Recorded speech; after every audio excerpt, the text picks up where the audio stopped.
ನಮಸ್ಕಾರ ಪ್ರಿಯ ವೀಕ್ಷಕರೇ, ಸಂಗ್ರಾಮ ಟಿವಿಯ ರಾಜಕೀಯ ಸಂಗ್ರಾಮ ಕಾರ್ಯಕ್ರಮಕ್ಕೆ ಸ್ವಾಗತ. ನಾನು ನಿಮ್ಮ ರಮೇಶ್ ಅಕ್ಕೂರ್. ನಮ್ಮ ಜೊತೆಗಿದ್ದಾರೆ ಸಮಾಜ ಸೇವಕರು, ಉದ್ಯಮಿಗಳು, ಬಿಜೆಪಿಯ ಯುವ ಮುಖಂಡರು KP ಪ್ರಸನ್ನಕುಮಾರ್ ಕೊಂಡಪುರ ಅವರು ಕೂಡ ಸಂಗ್ರಾಮ ಟಿವಿಯ ರಾಜಕೀಯ ಸಂಗ್ರಾಮ ಕಾರ್ಯಕ್ರಮಕ್ಕೆ ಸ್ವಾಗತವನ್ನು ಬಯಸೋಣ.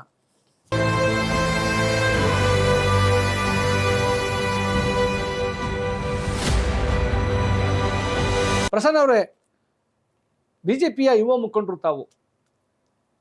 ಬೆಂಗಳೂರು ಗ್ರಾಮಾಂತರ ಲೋಕಸಭಾ ಚುನಾವಣೆಯಲ್ಲಿ ಈ ಬಾರಿ ಯಾರಾಯ್ತಾರೆ MP?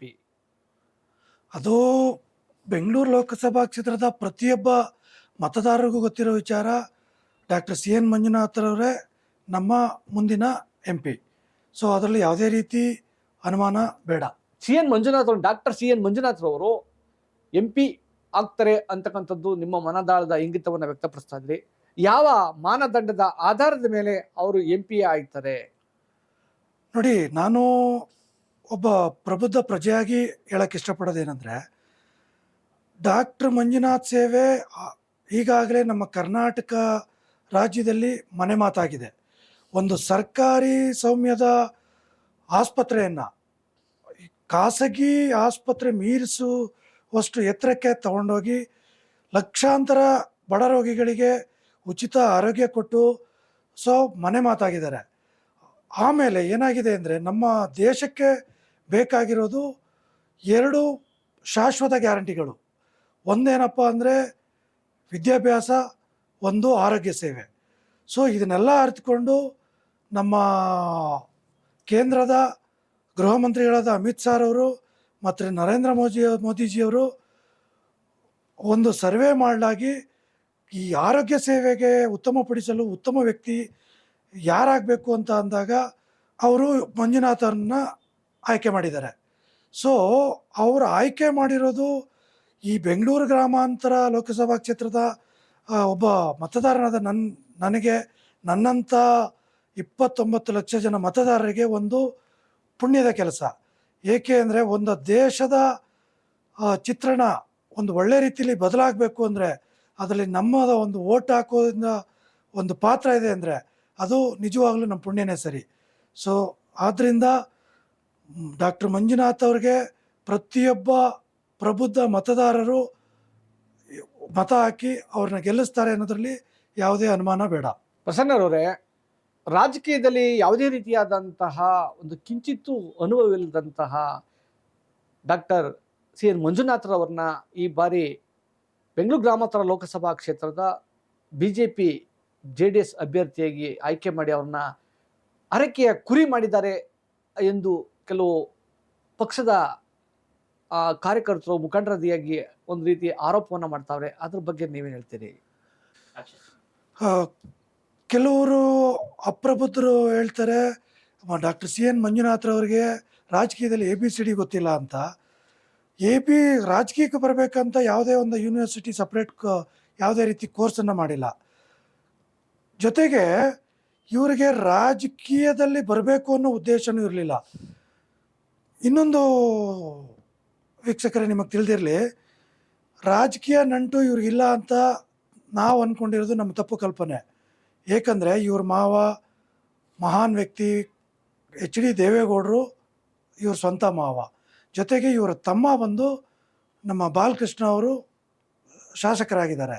ಅಷ್ಟೆಲ್ಲ ಇದ್ರೂ ರಾಜಕೀಯದ ನಂಟೆ ಬೇಡ ಅಂದ್ಕೊಂಡು ಹೊರಗಡೆ ಸಮಾಜ ಸೇವೆಯಲ್ಲಿ ಇದ್ದವರು. ಸೊ ಇವ್ರ ಸಮಾಜ ಸೇವೆನ ನಮ್ಮ ಕೇಂದ್ರ ನಾಯಕರುಗಳು ಮತ್ತು ನಮ್ಮ ಇಲ್ಲಿ ಕುಮಾರಸ್ವಾಮಿ ಅವರು ನಮ್ಮ ಯೋಗೇಶ್ವರ ಸಾಹೇಬರು ಇವರು ಗುರುತಿಸಿ ಇವ್ರ ಸೇವೆ ನಮ್ಮ ಬರೀ ಸರ್ಕಾರಿ ಆಸ್ಪತ್ರೆಗೆ ಸೀಮಿತ ಆಗಬಾರ್ದು, ಇದು ದೇಶಕ್ಕೂ ಮೀಸಲಾಗಿರಬೇಕು, ಇಡೀ ದೇಶಕ್ಕೆ ಇವ್ರ ಸೇವೆ ವಿಸ್ತರಿಸಿ ದೇಶದಲ್ಲಿ ಆರೋಗ್ಯ ವಿಭಾಗದಲ್ಲಿ ಒಂದು ಮಹತ್ತರ ಬದಲಾವಣೆ ತರಬೇಕು ಅಂತ ಎಲ್ಲರೂ ಅವ್ರನ್ನ ಮನವೊಲಿಸಿ ಅವರನ್ನು ರಾಜಕೀಯಕ್ಕೆ ತಂದಿದ್ದಾರೆ. ಅವರು ರಾಜಕೀಯಕ್ಕೆ ಬಂದಿರೋದು ಖಂಡಿತವಾಗ್ಲೂ ಹೇಳ್ತೀನಿ, ಪ್ರಬುದ್ಧರಾದ ನಾವೆಲ್ಲ ಯೋಚನೆ ಮಾಡಬೇಕಾದೇನೆಂದರೆ, ಅಂಥವ್ರಿಗೆ ಮತ ಹಾಕಿ ಗೆಲ್ಲಿಸಿ ಅವರು ದೇಶ ಸೇವೆ ಮಾಡಿ ಮಾಡೋಕ್ಕೆ ಒಂದು ಶಕ್ತಿ ಸಿಗೋಕ್ಕೆ ನಾವೆಲ್ಲ ಒಂದು ಸಣ್ಣ ಸಣ್ಣ ಪಾತ್ರಗಳಾಗ್ತೀವಿ ಅನ್ನೋದೇ ನಮ್ಮ ನಿಜವಾಗ್ಲೂ ಒಂದು ದೊಡ್ಡ ಖುಷಿ ರಮೇಶ್. ಪ್ರಸನ್ನ ಅವರೇ, ಬಿಜೆಪಿಗೆ ಏಕೆ ಮತ ಹಾಕಬೇಕು? BJPಗೆ ಏಕೆ ಮತ ಹಾಕಬೇಕು ಅಂದರೆ, ಈಗ ನರೇಂದ್ರ ಮೋದಿ ಅವ್ರ ವಿಚಾರ ತಗೊಳ್ಳಿ, ಅದನ್ನು ಒಂದು 2 ನಿಮಿಷ ಮಾತಾಡೋಕ್ಕೆ ಇಷ್ಟಪಡ್ತೀನಿ ನಾನು. ಈ 10 ವರ್ಷದ ನರೇಂದ್ರ ಮೋದಿ ಅವರ ಅವಧಿನಲ್ಲಿ ಏನೇನೆಲ್ಲ ಆಗಿದೆ ಅಂತ ಹೇಳಲಿಕ್ಕೆ ನನಗೆ ಒಂದು ದಿನ ಕೊಟ್ಟರೂ ಸಾಕಾಗಲ್ಲ. ಅದರಲ್ಲಿ ಈಗ ನಾನು ಮೂಲತಃ ಒಬ್ಬ ಉದ್ಯಮಿಯಾಗಿ ಒಂದು 2 ಉದಾಹರಣೆ ತಗೊಳ್ಳೋಕೆ ಇಷ್ಟಪಡ್ತೀನಿ. ಅವರು ಮೊದಲು ಏನು ಮಾಡಿದ್ರು, ಒಂದು ಡಿಜಿಟಲೀಕರಣ ಮಾಡಬೇಕು ಅಂತ ಹೊರಟರು. ಡಿಜಿಟಲೀಕರಣ ಮಾಡಬೇಕು ಅಂತ ಹೊರಟಾಗ ಅದಕ್ಕೆ ಈ ಡಿಜಿಟಲೀಕರಣದವರ ಒಂದು ಸಹಕಾರ ಬೇಕಾಗಿತ್ತು. ಆಗ ಅಂಬಾನಿಯವ್ರ ಜೊತೆ ಮಾತಾಡಿ ಅದನ್ನು ಪ್ರತಿಯೊಬ್ಬರಿಗೂ ಕಡಿಮೆ ದುಡ್ಡಲ್ಲಿ ಈ ಮೊಬೈಲ್ ಸಿಗಬೇಕು ಅನ್ನೋ ಒಂದು ಮಾತುಕತೆ ಮಾಡಿದ್ರು. ಅದನ್ನು ನಮ್ಮ ಈ ಪಟ್ಟಭದ್ರ ಹಿತಾಸಕ್ತಿಗಳು ಅಂತ ಏನು ಕರಿತೀವಿ, ಅವರು ಅದಕ್ಕೆಲ್ಲ ಬೇರೆ ಬೇರೆ ರೀತಿ ಬಣ್ಣ ಕಟ್ಟಿದ್ರು, ಅಂಬಾನಿಗೆ ಸಪೋರ್ಟ್ ಮಾಡ್ತಾರೆ ಅಂತ. ನನ್ನ ಒಬ್ಬ ಉದ್ಯಮಿಯಾಗಿ ನಾನು ಹೇಳೋದೇನೆಂದರೆ, ಅದು ಅವ್ರಿಗೆ ಸಪೋರ್ಟ್ ಮಾಡೋದಲ್ಲ, ಅದು ವಿನ್ ವಿನ್ ಪಾರ್ಟ್ನರ್ಶಿಪ್ ಅಂತ. ಅವ್ರ ಜೊತೆ ಮಾತುಕತೆ ಮಾಡಿ ಪ್ರತಿಯೊಬ್ಬ ನಾಗರಿಕನ ಕೈಲೂ ಮೊಬೈಲ್ ಸಿಕ್ಕಿದ್ರೆ ಆ ಡಿಜಿಟಲೀಕರಣ ಅನ್ನೋ ಕನಸೇನಿದೆ ಅದನ್ನು ಸಕಾರಗೊಳಿಸ್ಲಿಕ್ಕೋಸ್ಕರ ಅವ್ರ ಜೊತೆ ಒಂದು ಮಾತುಕತೆ ಮಾಡಿಕೊಂಡು ಪ್ರತಿಯೊಬ್ಬರಿಗೂ ಮೊಬೈಲ್ ಸಿಗೋಂಗೆ ಮಾಡಿದ್ರು. ಆಮೇಲೆ ಅದೇ ವಿಚಾರವಾಗಿ ನಿಮ್ಮ ಗಮನಕ್ಕೆ ಗೊತ್ತಿದೆ, ಇಂದಿನ ಸರ್ಕಾರ ಯಾವುದೇ ಕಾರಣಕ್ಕೂ ಡಿಜಿಟಲೀಕರಣ ಆಗಲ್ಲ, ಡಿಜಿಟಲೀಕರಣ ಆದರೆ ಹಣ್ಣು ತರಕಾರಿ ಮಾಡೋರ ಕತೆ ಏನು, ಅವರೆಲ್ಲ ಇದನ್ನು ಮೊಬೈಲ್ ಇಟ್ಕೊಂಡು ವ್ಯಾಪಾರ ಮಾಡೋಕ್ಕಾಗತ್ತಾ, ಸ್ಕ್ಯಾನರ್ ಇಟ್ಕೊಂಡು ವ್ಯಾಪಾರ ಮಾಡೋಕ್ಕಾಗತ್ತಾ ಅಂತ ಹೀಯಾಳಿಸಿದ್ದನ್ನು ನೀವೇ ನೋಡಿದ್ದೀರಾ. ಈಗ ಹೋದ ವರ್ಷ ನೀವು ಕಂಡಂಗೆ ತಂತ್ರಜ್ಞಾನದಲ್ಲಿ ಮೊದಲನೇ ಸ್ಥಾನ ಜಪಾನ್, ಜರ್ಮನಿ ಅವರು ಬಂದು ನಮ್ಮ ಇಂಡಿಯಾದಲ್ಲಿ ಡಿಜಿಟಲೀಕರಣದ ಬಗ್ಗೆ ತರಬೇತಿ ತಗೊಂಡು ಹೋಗ್ತಾ ಇದ್ದಾರೆ. ಇವತ್ತು ಒಬ್ಬ ಉದ್ಯಮಿಯಾಗಿ ಹೇಳ್ತಾ ಇದ್ದೀನಿ ನಾನು, ಡಿಜಿಟಲೀಕರಣ ಇಲ್ಲದೇ ನನ್ನ ಉದ್ಯಮನ ನೆನೆಸ್ಕೊಳ್ಳೋಕ್ಕೂ ಆಗ್ತಾ ಇಲ್ಲ. ಈಗಿನ ನಮ್ಮ ಮೆಕ್ಯಾನಿಕಲ್ ಫೀಲ್ಡಲ್ಲಿ ಈ ಮಾಹಿತಿ ತಂತ್ರಜ್ಞಾನ ಅನ್ನೋದು ತುಂಬ ಅತ್ಯಗತ್ಯ ವಿಷಯ. ಸೊ ಇದನ್ನು ತರಬೇಕು ಅಂದರೆ ಅದು ಬೇರೆ ಖಂಡಿತ ಸಾಧ್ಯ ಆಗ್ತಿರಲಿಲ್ಲ. ಸೊ ಇದೇ ರೀತಿ 1-2 ಈಗ ಕಾಶ್ಮೀರ 370 ಮೊದಲು ಉಗ್ರರ ನೆಲೆಯಾಗಿತ್ತು, ಇನ್ನು ಸ್ವಲ್ಪ ದಿನ ಹೋದರೆ ಅದು ಪ್ರವಾಸಿಗಳ ಸ್ವರ್ಗ ಆಗುತ್ತದು. ಅದೇ ರೀತಿ ಅಯೋಧ್ಯೆ 100 ವರ್ಷಗಳಿಂದ ಅದನ್ನು ಸಾಧಿಸೋಕ್ಕಾಗಿರಲಿಲ್ಲ, ಅದನ್ನು ಸಾಧಿಸಿದ್ರು. ಈಗ ನಾವೇ ಒಂದು ಸಣ್ಣ ಸಂಸಾರದಲ್ಲಿ ಒಂದು ಸಣ್ಣ ತೀರ್ಮಾನ ತಗೊಂಡು ಅದನ್ನು ಕಾರ್ಯಗತಗೊಳಿಸ್ಬೇಕು ಅಂದರೆ ಕಷ್ಟ. ಅಂಥದ್ರಲ್ಲಿ ಈ ಐತಿಹಾಸಿಕ ತೀರ್ಮಾನಗಳನ್ನು ತಗೊಂಡು ಅದನ್ನು ಕಾರ್ಯಗತಗೊಳಿಸಿ ಒಂದು ಸದೃಢ ದೇಶ ಕಟ್ಟಕ್ಕೆ ಮೋದಿ ಅಂತವ್ರು ಬಿಟ್ಟು ಬೇರೆ ಇನ್ಯಾರನ್ನೂ ನಾವು ಬೆಂಬಲಿಸೋಕ್ಕೆ ಸಾಧ್ಯನೇ ಇಲ್ಲ. ಜೊತೆಗೆ ಏನಪ್ಪ ಅಂದರೆ, ನಮಗೆ ನೆಕ್ಸ್ಟು ಈಗ ಏನು ಬರುತ್ತೆ ಅದು 5 ವರ್ಷ ಸುವರ್ಣಾವಕಾಶ. ಹೇಗಪ್ಪ ಹೇಳ್ತೀನಿ ಅಂತ ಅಂದರೆ, ಈ 10 ವರ್ಷ ಮೋದಿಯವರು ಏನು ನಮ್ಮ ಪ್ರಧಾನಮಂತ್ರಿಗಳಾಗಿ ಬಂದಿದ್ದಾರೆ, ಅದರಲ್ಲಿ ದೇಶದ ಸಮಸ್ಯೆಗಳು, ದೇಶನ ಅಭಿವೃದ್ಧಿ ಮಾಡಬೇಕು ಅಂದರೆ ಏನೇನು ಮಾಡಬೇಕು, ಎಲ್ಲ ಚಿಂತನೆಗಳ ಒಂದು ಅನುಭವದ ಬುತ್ತಿ ಅವ್ರ ಹತ್ರ ಇದೆ. ಅದಕ್ಕೋಸ್ಕರ ಈ ಸಾರಿ ನಾವು 407ಕ್ಕಿಂತ ಜಾಸ್ತಿ ಗೆಲ್ಲಿಸಿ ಅವರನ್ನು ಪ್ರಧಾನಮಂತ್ರಿ ಮಾಡಿದ್ರೆ, ಅವರ ಅನುಭವದ ಬುತ್ತಿ ಏನಿದೆ, ಅವರ ಚಿಂತನೆಗಳೇನಿದೆ ಅವನ್ನು ಸಕಾರಗೊಳಿಸಿ ನೆಕ್ಸ್ಟು 5 ವರ್ಷದಲ್ಲಿ ನಮ್ಮ ಭಾರತ ದೇಶ ನಂಬರ್ 1 ದೇಶ ಆಗೋದ್ರಲ್ಲಿ ಯಾವುದೇ ಅನುಮಾನ ಬೇಡ. ಸೊ ಹಂಗಾಗಿ ಪ್ರತಿಯೊಬ್ಬ ಪ್ರಜೆನೂ ಆ ಮೋದಿಯವರ ಚಿಂತನೆಗೆ ಹೋಗೊಟ್ಟು ಅವರ ಏನು ಕನಸುಗಳಿದೆ ಆ ಕನಸುಗಳ ಸಹಕಾರ ಮಾಡೋಕ್ಕೆ ನಾವು ಒಂದು ಸಣ್ಣ ಭಾಗವಾದರೆ ಅದೇ ನಮ್ಮ ಪುಣ್ಯ. ಪ್ರಸನ್ನ ಅವರೇ, ಕೇಂದ್ರ ಬಿಜೆಪಿ ಸರ್ಕಾರ ಕರ್ನಾಟಕಕ್ಕೆ ಸಾಕಷ್ಟು ಅನ್ಯಾಯ ಮಾಡಿದೆ ಅಂತ ಆರೋಪ ಮಾಡ್ತಾರೆ. ಏನಪ್ಪಾ ಅಂತಂದ್ರೆ, ನಮ್ಮ GST ತೆರಿಗೆ ಹಣವನ್ನ ನಮ್ಗೆ ಯಾವುದೇ ರೀತಿಯಾದಂಥ ಅಭಿವೃದ್ಧಿಗೆ ವಿನಿಯೋಗಿಸ್ತಲ್ಲ, ನಂತರ ಏನು ಸಂಬಂಧಪಟ್ಟ ಬರ ಪರಿಹಾರ ಕೊಟ್ಟಿಲ್ಲ, ಹಲವಾರು ರೀತಿಯಲ್ಲಿ ಶೋಷಣೆಯನ್ನು ಮಾಡಿದೆ. ಆದ್ರಿಂದ ಈ ಬಾರಿ ಕರ್ನಾಟಕದ ಜನತೆ ಬಿಜೆಪಿಗೆ ತಕ್ಕ ಪಾಠವನ್ನ ಕಲಿಸ್ತದೆ ಅಂತಕ್ಕಂಥದ್ದು ಕಾಂಗ್ರೆಸ್ನವರ ಆರೋಪ ಆಗಿದೆ. ಇದ್ರ ಬಗ್ಗೆ ತಾವೇನು ಹೇಳ್ತೀರಿ? ನಾನು ಒಬ್ಬ ಉದ್ಯಮಿಯಾಗಿ ಈ ವಿಚಾರವಾಗಿ ಸ್ವಲ್ಪ ಒಂದು ಸಣ್ಣ ವಿವರಣೆ ಕೊಡೋಕ್ಕೆ ಇಷ್ಟಪಡ್ತೀನಿ ನಾನು. ಈಗ ನಾನು ಒಬ್ಬ ವರ್ಷಕ್ಕೆ ಲಕ್ಷಾಂತರ ರೂಪಾಯಿ ತೆರಿಗೆ ಕಟ್ಟುವಂಥ ತೆರಿಗೆದಾರ. ನನ್ನ ತೆರಿಗೆ ಎಲ್ಲ ಬರೀ ನನ್ನ ಸಂಸಾರಕ್ಕೆ ಬೇಕು ಅಂದರೆ ಬೇರೆ ದೇಶದ ಬೇರೆ ಭಾಗಗಳನ್ನು ಸುಧಾರಿಸೋ ಕೆಲಸ ಹೇಗಾಗಬೇಕು.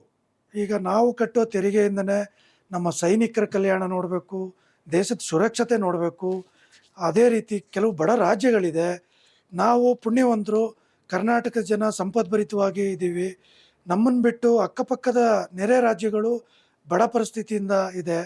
ನಾವು ಸೌಹಾರ್ದಯುತವಾಗಿ ಬಾಳಬೇಕು ಅಂದರೆ ಎಲ್ಲರೂ ಸಮಾನರಾಗಿ ಬಾಳಬೇಕು. ಸೊ ನಮ್ಮ ತೆರಿಗೆ ಹಣದಲ್ಲಿ ಅಲ್ಪ ಸ್ವಲ್ಪ ಬಡವ್ರಿಗೂ ಹೋಗ್ಬೋದು. ನಾವು ಅದನ್ನು ನಾನು ಮಾಡೋದು ನನಗೇ ಬೇಕು ಅನ್ನೋ ಮನೋಭಾವ ಬಿಟ್ಟು ಸರ್ವರಿಗೂ ಸಮಪಾಲು ಅನ್ನೋ ಒಂದು ಬಾಳ್ವೆಯಿಂದ ಬಾಳಿದ್ರೆ ಭಾರತ ದೇಶ ಒಂದು ಸಮೃದ್ಧ ರಾಷ್ಟ್ರ ಆಗೋಕ್ಕೆ ಯಾವುದೇ ತೊಂದರೆ ಇಲ್ಲ. ರಮೇಶ್, ಪ್ರಸನ್ನ ಅವರೇ, ಈ ಬಾರಿ ಚನ್ನಪಟ್ಟಣ ವಿಧಾನಸಭಾ ಕ್ಷೇತ್ರದಲ್ಲಿ ಸುಮಾರು ಒಂದು 25 ವರ್ಷಗಳಿಂದ ಹಾವು ಮುಂಗೂಸಿ ಅಂತಿದ್ದ JDS BJP ಅಂದರೆ ಕುಮಾರಸ್ವಾಮಿ CP ಯೋಗೇಶ್ವರ್ ಅವರು ಮೈತ್ರಿ ಮಾಡಿಕೊಂಡಿದ್ದಾರೆ. ಆದರೂ ನೀವು ಕೂಡ ಯೋಗೇಶ್ವರ್ ಅವರಂದ್ರೆ CP ಯೋಗೇಶ್ವರ್ ಅಂದರೆ ವಿಧಾನ ಪರಿಷತ್ ಸದಸ್ಯರಾದಂಥ CP ಯೋಗೇಶ್ವರ್ ಅವರ ಜೊತೆ ನಿಕಟ ಸಂಪರ್ಕದಲ್ಲಿದ್ದಿರಿ. ಯಾಕಂದರೆ ಕಳೆದ 15 ವರ್ಷಗಳಿಂದ ಅವ್ರ ಜೊತೆ ನಿಕಟ ಸಂಪರ್ಕದಲ್ಲಿದ್ದಿರಿ. ಅವರು CP ಯೋಗೇಶ್ವರ್ ಅವ್ರ ನಡೆ ಎಲ್ಲಿರ್ತದೋ ಅಲ್ಲಿ ತಮ್ಮ ನಡೆ ಇರ್ತದೆ ಅಂತಕ್ಕಂಥದ್ದು ವಿಚಾರ ಇದೆ. ಈ ಮೈತ್ರಿ ಸಾಕಷ್ಟು ಇವತ್ತು ಬೆಂಗಳೂರು ಗ್ರಾಮಾಂತರ ಲೋಕಸಭಾ ಕ್ಷೇತ್ರದ ಅಭ್ಯರ್ಥಿ BJP ಮೈತ್ರಿಕೂಟದ ಅಭ್ಯರ್ಥಿ CN ಮಂಜುನಾಥ್ರವರಿಗೆ ನೆರವಾಗಬಹುದೇ? ಖಂಡಿತ ರಮೇಶ್. ಇಲ್ಲಿ ಏನಾಗುತ್ತೆ ಅಂದರೆ ನಮ್ಮ ಪರಿಸ್ಥಿತಿ ಈ ಕುಮಾರಣ್ಣ, ನಮ್ಮ ಕರುಣಾಮಯಿ ಕುಮಾರಣ್ಣ ಒಂದು ಕಡೆ ಆದರೆ ನಮ್ಮ ಭಗೀರಥ ಯೋಗೇಶ್ವರಣ್ಣ ಅವರು ಇನ್ನೊಂದು ಕಡೆ. ನಮ್ಮ ಚನ್ನಪಟ್ಟಣ ತಾಲೂಕಿನವ್ರ ಪರಿಸ್ಥಿತಿ ಹೇಗಾಗಿತ್ತು ಅಂದರೆ ಈ ಕಡೆ ಕುಮಾರಣ್ಣನ ಕಳ್ಕೊಳ್ಳೋಕ್ಕೆ ಇಷ್ಟ ಇಲ್ಲ, ಈ ಕಡೆ ಯೋಗೇಶಣ್ಣನ ಬಿಟ್ಕೊಳ್ಳೋಕೆ ಇಷ್ಟ ಇಲ್ಲ. ಈ ಕನ್ನಡದಲ್ಲಿ ಒಂದು ಗಾದೆ ಕೇಳಿರ್ಬೇಕು ನೀವು, ಅಕ್ಕಿ ಮೇಲೂ ಆಸೆ ನೆಂಟ್ರ ಮೇಲೂ ಪ್ರೀತಿ. ಸೊ ನಮ್ಮ ಚನ್ನಪಟ್ಟಣ ತಾಲೂಕಿನ ಮತದಾರ ಪರಿಸ್ಥಿತಿ ಆ ಥರ ಆಗಿತ್ತು. ಪ್ರತಿಯೊಬ್ಬರಿಗೂ ಕುಮಾರಣ್ಣನೂ ಬೇಕು, ಯೋಗೇಶ್ವರಣ್ಣನೂ ಬೇಕು. ಬಟ್ ಆದರೆ ನಮಗೆ ಕಾನೂನಾತ್ಮಕವಾಗಿ ಏನಪ್ಪ ಅಂದರೆ ಯಾರನ್ನಾದರೂ ಒಬ್ಬರನ್ನ ಆರಿಸೋ ಒಂದು ಸಂದಿಗ್ಧ ಪರಿಸ್ಥಿತಿ ಬಂದಿತ್ತು. ಸೊ ಹಂಗಾಗಿ ಈಗ ಏನು ಈ ಪರಿಸ್ಥಿತಿ ಬೆಳವಣಿಗೆ ಆಗಿದೆ, ನಮಗೆ ನಿಜವಾಗ್ಲೂ ಇದೊಂದು ಸುದಿನ ಅಂತಲೇ ಹೇಳ್ಬೋದು. ಯಾಕೆ ಅಂದರೆ ನಮ್ಮ ಕುಮಾರಣ್ಣ ಯೋಗೇಶಣ್ಣ ಒಂದಾಗಿರೋದು ಇಡೀ ನಮ್ಮ ತಾಲೂಕಿನ ಜನತೆಗೆ ಒಂದು ಥರ ಉಲ್ಲಾಸ ಬಂದಂಗಾಗಿದೆ. ಈಗ ನಾನು 4-6 ಕ್ಷೇತ್ರಗಳಲ್ಲಿ ಈ BJP ಪರ ಮತಯಾಚನೆ ಮಾಡೋಕ್ಕೆ ಹೋದಾಗ ಅವರ ಒಗ್ಗಟ್ಟು ನೋಡಿ ನನಗೆ ತುಂಬ ಖುಷಿ ಆಯಿತು. ಸೊ ಅವ್ರ ಒಗ್ಗಟ್ಟು ಈ ಸಾರಿ ಹೇಳ್ತಾ ಇದೆ, ನಮ್ಮ ಚನ್ನಪಟ್ಟಣ ತಾಲೂಕಲ್ಲಿ ಕನಿಷ್ಠ 70% ಓಟು ನಮ್ಮ BJP ಅಭ್ಯರ್ಥಿಗಳಾದ ಡಾಕ್ಟರ್ CN ಮಂಜುನಾಥ್ ಅವ್ರಿಗೆ ಬೀಳೋದ್ರಲ್ಲಿ ಯಾವುದೇ ಅನುಮಾನ ಇಲ್ಲ. ಇವತ್ತು ಏನಕ್ಕಂತ ಅಂದರೆ JDS ಮತ್ತು BJP ಕಾರ್ಯಕರ್ತರು ಅಣ್ಣ ತಮ್ಮಂದಿರ ಥರ ಒಗ್ಗಟ್ಟಾಗಿ ಕೆಲಸ ಮಾಡ್ತಾ ಇದ್ದಾರೆ. ಸೊ ಇದು ಒಂದು ಒಳ್ಳೆಯ ಬೆಳವಣಿಗೆ ಅಂತ ಹೇಳಕ್ಕೆ ಇಷ್ಟಪಡ್ತೀನಿ ನಾನು. BJP ಅಭ್ಯರ್ಥಿ ಡಾಕ್ಟರ್ CN ಮಂಜುನಾಥ್ರವರ ರಾಜಕೀಯ ವೇಗವನ್ನ ಗ್ಯಾರಂಟಿ ಯೋಜನೆಗಳು ಕಟ್ಟಿ ಹಾಕ್ತವೆ ಅಂತಾನೆ ಕೂಡ ಹೇಳ್ತಾ ಇದ್ದಾರೆ. ಅದರ ಬಗ್ಗೆ ನೀವೇನು ಹೇಳ್ತೀರಿ? ಗ್ಯಾರಂಟಿ ಯೋಜನೆಗಳು ಒಬ್ಬ ರಾಜ್ಯ ನಾಯಕರಾಗಲಿ ರಾಷ್ಟ್ರ ನಾಯಕರಾಗಲಿ ಅವರಲ್ಲಿ ಒಂದು ಒಳ್ಳೆ ಚಿಂತನೆ ಇಟ್ಕೊಂಡಿರಬೇಕು. ಗ್ಯಾರಂಟಿ ಕೊಡಬೇಕಾ, ಒಂದು ಶಾಶ್ವತ ಗ್ಯಾರಂಟಿ ಯೋಜನೆಗಳನ್ನ ಮಾಡಿ ಒಂದು ರಾಜ್ಯ ಅಥವಾ ದೇಶನ ಪ್ರಗತಿ ಪಥದತ್ತ ಕೊಂಡೊಯ್ಯೋದು ನಿಮ್ಮೆಲ್ಲರ ಪ್ರತಿನಿಧಿಯಾದಂಥ ರಾಜ್ಯದ ನಾಯಕರ ಕರ್ತವ್ಯ ಆಗಬೇಕು. ಬಟ್ ನನಗೆ ಬೇಜಾರಾಗ್ತಾ ಇದೆ ಈ ವಿಚಾರ ಹೇಳೋಕ್ಕೆ. ಈಗ ಏನು ನಡೀತಾ ಇದೆ ಅಂತ ಅಂದರೆ ಕರ್ನಾಟಕದ ಏನು ಈ ಗ್ಯಾರಂಟಿಗಳಿದೆ ಇದು ಮತದಾರ ಪ್ರಜೆಗಳನ್ನ ಸೋಮಾರಿಗಳಾಗೋಕ್ಕೆ ಅವಕಾಶ ಮಾಡಿಕೊಡ್ತಾ ಇದೆ. ಹೇಗೆ ಅಂದರೆ ಇವತ್ತು ನನ್ನ ಎಕ್ಸಾಂಪಲ್ನೇ ತಗೊಂಡ್ರು, ನಮ್ಮ ತಂದೆ ನಾನು ಕೇಳಿದ್ದನ್ನೆಲ್ಲ ಕೊಟ್ಟು ಮನೇಲೇ ಕೂರಿಸಿದ್ದಿದ್ರೆ ನಾನು ಇವತ್ತು ಒಂದು ಮಟ್ಟಕ್ಕೆ ಬರೋಕ್ಕಾಗ್ತಿರ್ಲಿಲ್ಲ. ಸೋಮಾರಿಯಾಗಿ ನಾನು ನಮ್ಮ ತಂದೆ ಹೆಸರನ್ನು ಉಳ್ಸೋಕ್ಕಾಗ್ತಿರ್ಲಿಲ್ಲ, ನಮ್ಮ ಮನೆತನದ ಹೆಸರನ್ನು ಉಳ್ಸೋಕ್ಕಾಗ್ತಿರ್ಲಿಲ್ಲ. ನಮ್ಮ ತಂದೆ ವಿಚಾರವಂತರು.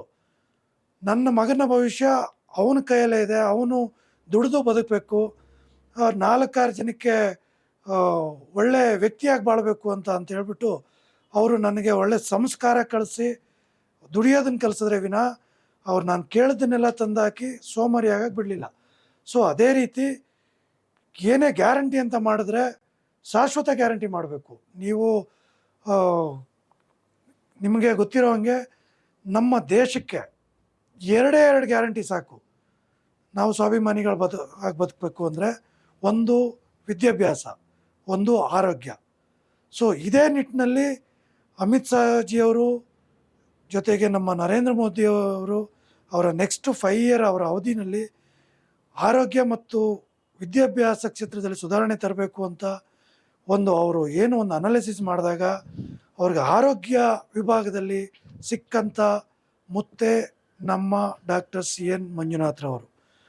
ಅವರ ದೃಷ್ಟಿ ಡಾಕ್ಟರ್ ಮಂಜುನಾಥ್ರವ್ರ ಮೇಲೆ ಬಿದ್ದು ಅವರು ಒಪ್ಪದೇ ಇದ್ದಾಗಲೂ ನಮ್ಮ ಜನಪ್ರಿಯ ನಾಯಕರಾದಂಥ ಯೋಗೇಶ್ವರಣ್ಣವರು, ಕುಮಾರಣ್ಣವರು ಎಲ್ಲರೂ ಅವ್ರ ಮನವೊಲಿಸಿ ದೇಶದ ನಿಮ್ಮ ಸ್ವಾರ್ಥ ಇಲ್ಲ ಅಂದರೂ ದೇಶದ ಒಳ್ಳೆಯ ಭವಿಷ್ಯಕ್ಕೋಸ್ಕರ ನಿಮ್ಮ ಅವಶ್ಯಕತೆ ಇದೆ ಅಂತ ಅವರು ಒಪ್ಪಿಸಿ ಇವತ್ತು ನಮ್ಮ ಮುಂದೆ ತಂದು ನಿಲ್ಲಿಸಿದ್ದಾರೆ.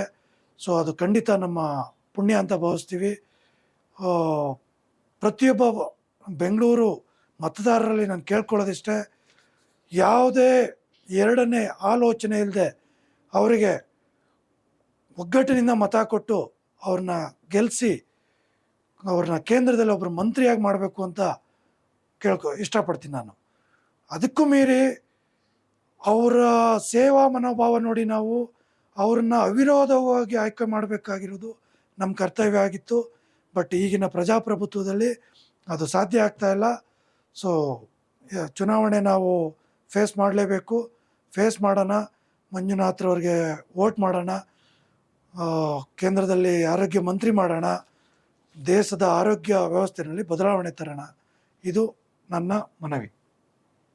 ಚನ್ನಪಟ್ಟಣ ವಿಧಾನಸಭಾ ಕ್ಷೇತ್ರದಲ್ಲಿ ಹಾವು ಮುಂಗುಸಿಯ ರೀತಿಯಲ್ಲೇ ಇದ್ದಂತಹ ಕಡುವೈರಿಗಳಾದಂತಹ ಮಾಜಿ ಮುಖ್ಯಮಂತ್ರಿ, ಕ್ಷೇತ್ರದ ಹಾಲಿ ಶಾಸಕರು ಆದಂತಹ HD ಕುಮಾರಸ್ವಾಮಿರವರು, ಮಾಜಿ ಸಚಿವರು, ವಿಧಾನ ಪರಿಷತ್ ಸದಸ್ಯರಾದಂತಹ CP ಯೋಗೇಶ್ವರರು ಮೇಲ್ನೋಟಕ್ಕೆ ಹೊಂದಾಣಿಕೆ ಆಗಿದ್ರೆ ಅದರ ಒಳಗೆ ಬೇಗುದಿ ಇದೆ ಅಂತಕ್ಕಂಥದ್ದು ಕೂಡ ಕೇಳಿಬರ್ತಿದೆ. ಅದ್ರ ಬಗ್ಗೆ ನೀವೇನು ಹೇಳ್ತೀರಿ?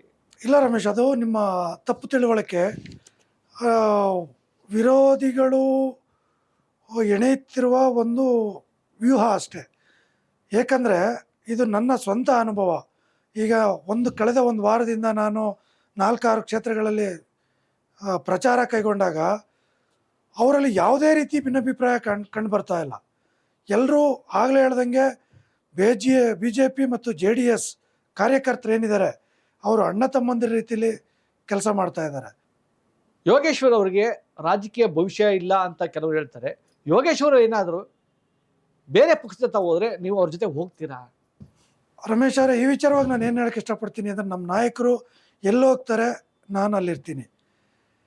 ನಾನು ಈ ವಿಚಾರ ಏನು ಕೇಳಕ್ಕೆ ಇಷ್ಟಪಡ್ತೀನಿ ಅಂದರೆ, ನೀವು ನೋಡಿರ್ಬೋದು ಒಂದು 10 ವರ್ಷದ ಹಿಂದಿನ ಚನ್ನಪಟ್ಟಣ ಹೇಗಿತ್ತು, ಇವತ್ತಿನ ಚನ್ನಪಟ್ಟಣ ಈ ರೀತಿ ಆಗಬೇಕಂದ್ರೆ ಕಾರಣ ಏನು?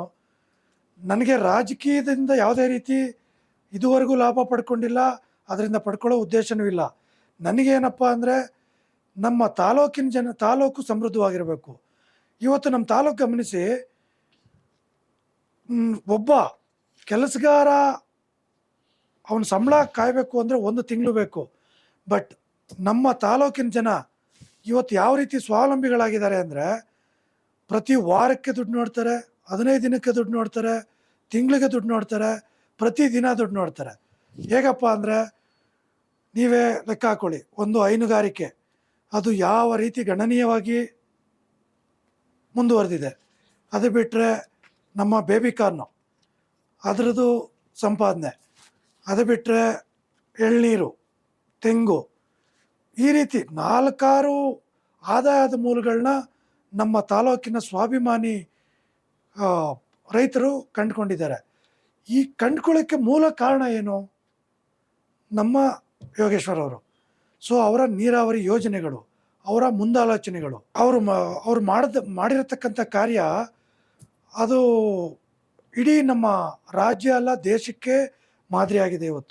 ಇವತ್ತು ನೀವು ನೋಡ್ತಾ ಇರಬೇಕು ನೀರಿನ ಬವಣೆ ಎಷ್ಟಿದೆ ಅಂತ.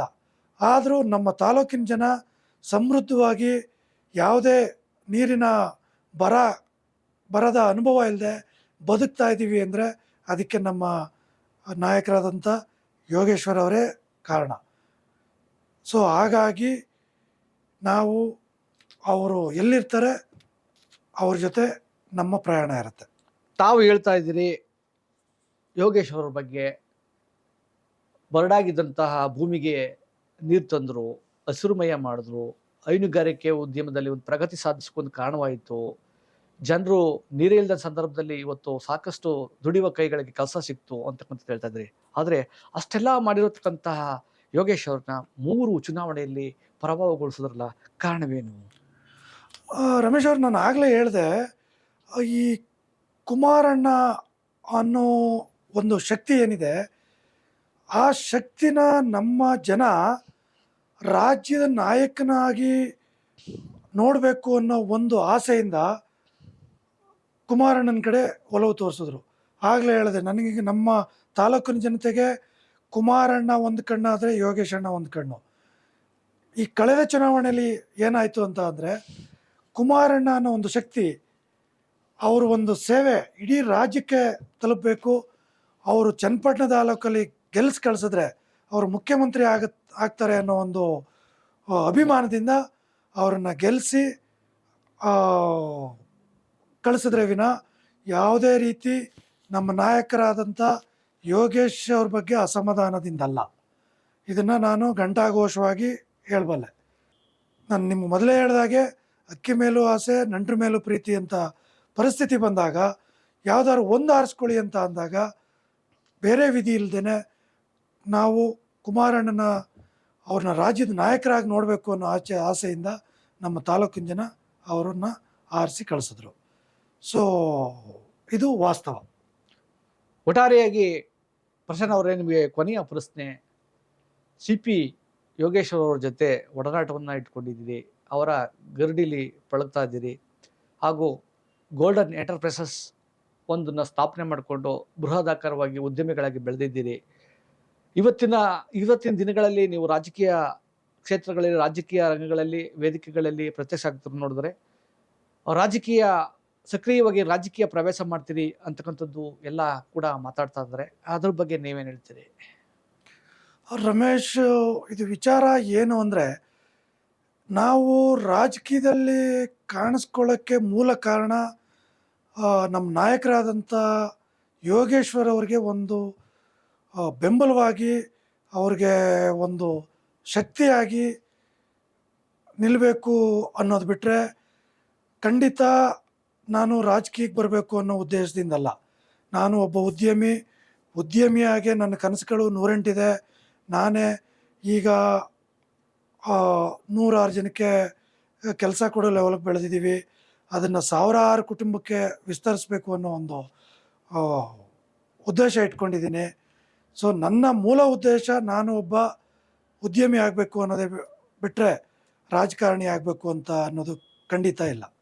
ರಾಜಕೀಯ ಕ್ಷೇತ್ರದಲ್ಲಿ ಯಾವುದಾದ್ರೂ ಸ್ಥಾನಮಾನವನ್ನು ಕೊಟ್ಟರೆ ಅದನ್ನು ತಗೊಂಡು ಒಂದು ಕ್ಷೇತ್ರದಲ್ಲಿ ನಿಭಾಯಿಸ್ತೀರಾ?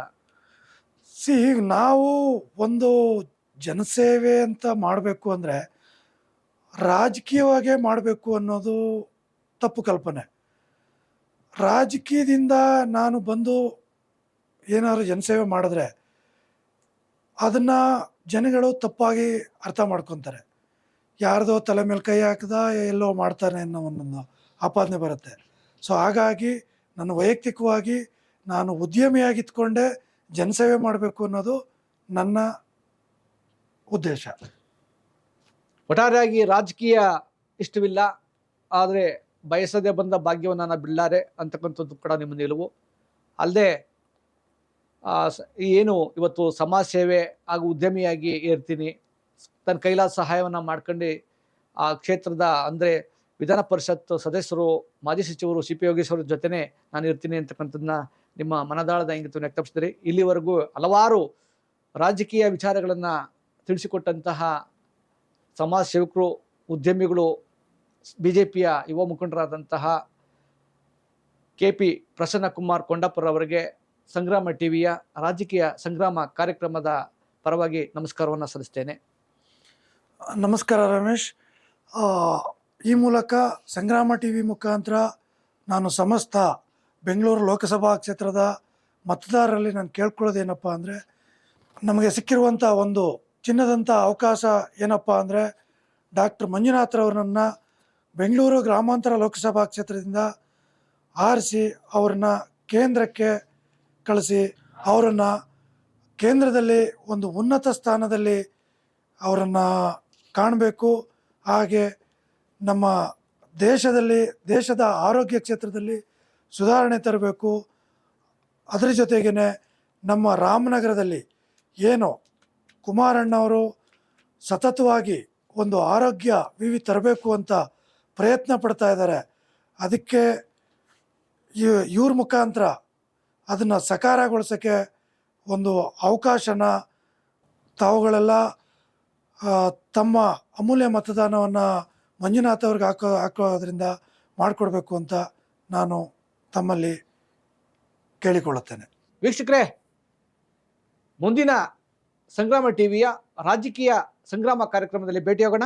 ನಮಸ್ಕಾರ.